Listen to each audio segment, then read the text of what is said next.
Bonjour, bonsoir, ça dépend à l'heure à laquelle vous nous suivez. C'est notre émission, Pasteur, j'ai une question. Et ce soir, j'aimerais répondre à 3 questions, mais avant cela, j'aimerais juste prier pendant quelques secondes et nous serons en train d'avancer. Seigneur, merci pour ces temps, merci Éternel parce que tu es présent au milieu de nous, merci pour ton esprit qui est là pour nous enseigner et nous faire du bien. Au nom de Jésus, Amen.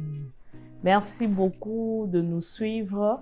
Comme je vous disais, aujourd'hui, nous répondons juste à 3 questions et nous y allons directement. La première question que nous avons reçue est la suivante. Puisque la Bible dit que le sexe avant le mariage est péché, ne devrions-nous pas interdire tout contact physique avec notre partenaire avant le mariage? J'ai beaucoup aimé cette question et j'aimerais répondre comme ceci. En fait, la sexualité n'est pas seulement l'acte, au fait, comme on a l'habitude de le penser. La sexualité, c'est quelque chose qui commence déjà à l'excitation. Cela veut dire que avec le contact physique, vous le savez très bien que les cœurs qui s'aiment, le corps aussi s'attire. Et lorsque le corps s'attire, il y a ce qu'on appelle l'excitation. Et lorsqu'il y a excitation, c'est là même que la sexualité commence. Donc, retenez que la sexualité ne commence pas que lorsqu'il y a, excusez-moi le terme pénétration, mais la sexualité, c'est déjà l'excitation. C'est déjà lorsqu'il y a excitation que la sexualité commence. D'ailleurs, la Bible est en train de nous dire ceci. C'est Jésus qui est en train de dire dans Matthieu 5, 27 à 28, « Vous avez appris qu'il a été dit, tu ne commettras point d'adultère. Mais moi, je vous dis que quiconque regarde une femme, la convoite, a déjà commis un adultère avec elle. » Vous comprenez avec moi que pour Jésus, d'ailleurs, cela n'a rien à voir avec les physiques. Dès que à l'intérieur de toi, tu commences déjà à convoiter une femme, tu commences déjà à convoiter, ça peut être ton fiancé bien sûr, mais si tu as déjà des pensées sexuelles, tu as déjà commis l'adultère avec cette personne-là. Donc, je crois qu'il est très important, même pour les fiancés, de faire très attention à ce qui est attachement de corps parce que ça vous conduit directement au péché. La deuxième question que nous avons, c'est, j'aimerais la lire intégralement, c'est vrai, elle est longue. La deuxième question, j'ai toujours entendu dire que tout péché est pardonnable, sauf celui contre le Saint-Esprit. J'aimerais savoir concrètement c'est que le péché contre le Saint-Esprit. Est-ce que cela arrive parce que nous commettons de péchés parfois inconsciemment ou d'autres fois non, mais personnellement. Bon, je vais m'arrêter là-bas parce qu'on a déjà compris le sens de la question. Le bien-aimé voudrait savoir comment se fait-il que le péché commis, parce que c'est la Bible qui le dit, le péché commis envers le Saint-Esprit n'est pas pardonnable. J'aimerais très bien lire ces passages, c'est dans Matthieu 12, 31. La Bible dit, c'est pourquoi je vous dis, c'est Jésus qui est en train de le dire, tout péché et tout blasphème sera pardonné aux hommes, mais le blasphème contre l'Esprit ne sera point pardonné. En fait, c'est quoi le blasphème contre l'Esprit? Comme nous le savons, il y a plusieurs péchés. Je peux mentir, je péchais. Je peux voler, je péchais. Je peux me retrouver dans l'impudicité, je péchais. Et tous ces péchés-là, c'est pardonnable devant l'Éternel. Si tu demandes sincèrement pardon, Dieu est fidèle et juste, il te pardonne tes péchés. Mais plutôt le péché ou le blasphème contre le Saint-Esprit. J'aimerais d'abord lire Jean 16, 8.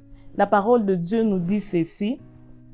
Et quand il sera venu, là on est en train de parler du Saint-Esprit, c'est Jésus qui l'a dit. Et quand il sera venu, il convaincra le monde en ce qui concerne le péché, la justice et le jugement. En fait, là, Jésus est en train de décrire le rôle du Saint-Esprit. En nous envoyant le Saint-Esprit vient nous convaincre du péché. Les péchés qui font en sorte que nous soyons éloignés de Dieu. Et le Saint-Esprit a pour rôle de nous convaincre de notre état du péché. Cet état qui nous conduit à la mort éternelle. Et lorsqu'on parle du blasphème ou du péché contre le Saint-Esprit qui est impardonnable, cela veut tout simplement dire que tu as refusé l'action de l'Esprit qui te convainc du péché. Tu refuses d'accepter au fait ce que l'Esprit de Dieu est en train de te dire. Imagine-toi un peu, tu refuses de reconnaître ton état de péché, c'est-à-dire que tu ne veux pas connaître Jésus, tu ne veux pas donner ta vie à Jésus. Or, Jésus est le seul chemin qui nous mène vers la vie éternelle. Donc, c'est impossible que cela te soit pardonné parce que tu as refusé même la clé qui te donne le salut. Tu as refusé même le chemin qui te conduit vers le salut. C'est pourquoi on dit que le blasphème contre le Saint-Esprit est impardonnable parce que nul ne peut entrer au ciel s'il n'est pas passé par le chemin. Or, le Saint-Esprit te donne au fait l'orientation. Il te convainc de ton état et il t'oriente vers la vérité et le chemin qui est Jésus.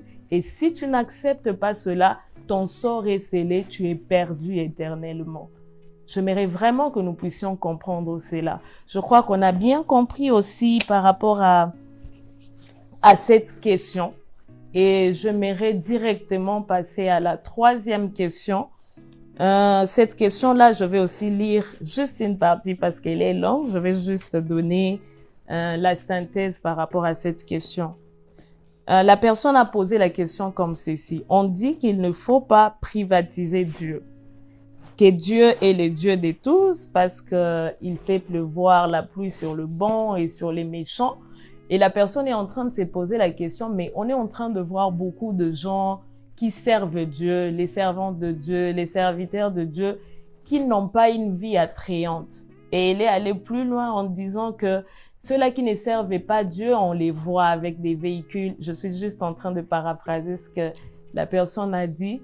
On le voit avec des véhicules, ils sont dans des mariages stables, ils ont tout ce qu'ils veulent en termes matériels et financiers. C'est vrai, ce que tu as constaté est vraiment légitime. D'ailleurs, dans Psaume, il y a aussi quelqu'un qui a constaté cela, c'est Asaph. Asaph est en train de constater, il dit que je suis en train de voir les justes prospérer, avoir ce dont ils ont besoin. Je paraphrase aussi parce que je veux pas lire tout les chapitres. Il est en train de dire, je vois les justes prospérer et tout. Ça se trouve dans Psaume 73. Tu peux les lire surtout à la maison. Et c'était quelque chose de légitime parce que nous le voyons. Mais j'aimerais que nous puissions comprendre ceci. En fait, Jésus-Christ, en venant sur la terre, il est venu d'abord nous sauver de la mort éternelle.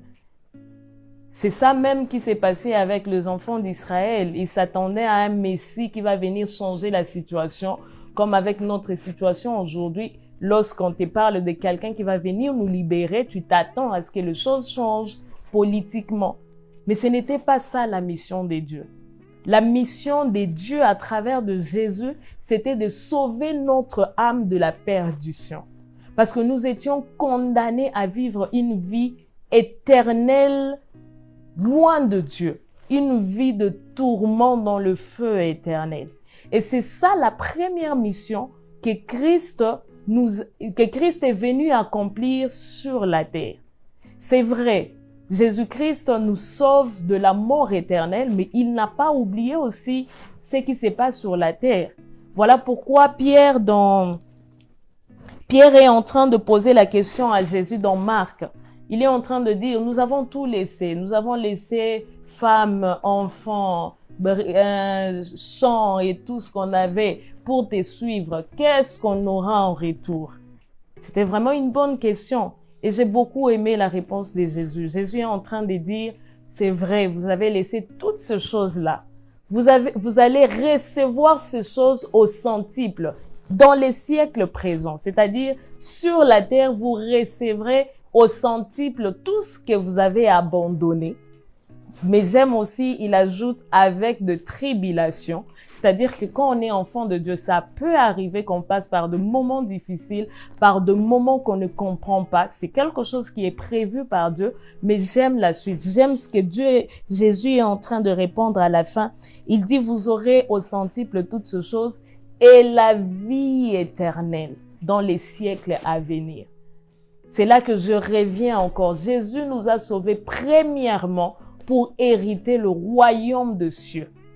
Mais aussi sur la terre, ce n'est pas que tous les chrétiens ont une vie non attrayante. Je crois que vous connaissez quand même de chrétiens qui vivent la providence de Dieu, bien que cela n'est pas la chose primordiale.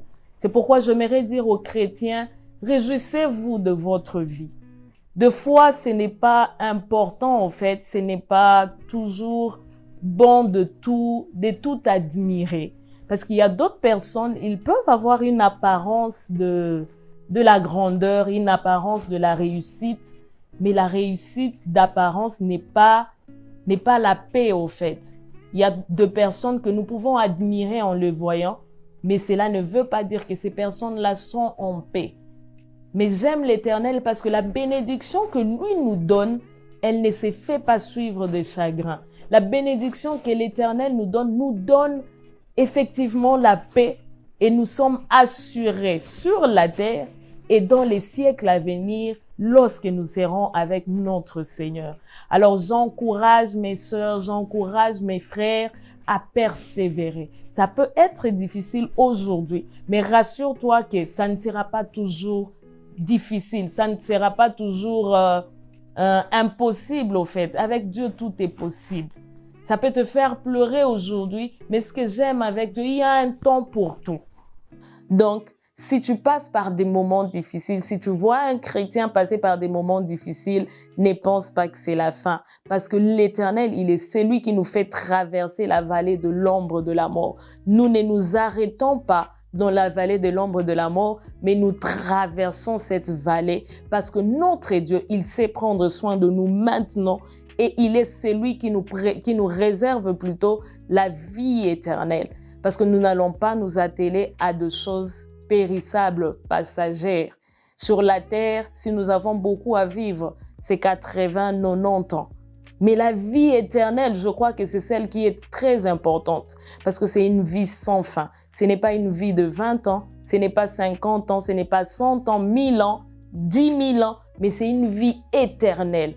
Je crois qu'il est mieux de souffrir pendant un temps sur la terre et de gagner la vie éternelle que de réussir ou gagner pendant quelques années et perdre sa vie éternellement. Voilà, pour conclure ces moments, j'aimerais juste nous appeler à toujours demeurer en Dieu. Il est un Dieu fidèle. Il est un Dieu qui ne nous abandonne jamais. Il est un Dieu qui prend soin de nous. Si tu te consacres, comme on était en train de le répondre à la première question, l'Éternel reste fidèle. Il te prendra en charge et surtout, il te gardera la vie éternelle. Il te donnera accès à la vie éternelle à travers de Jésus. Que Dieu nous bénisse. Amen.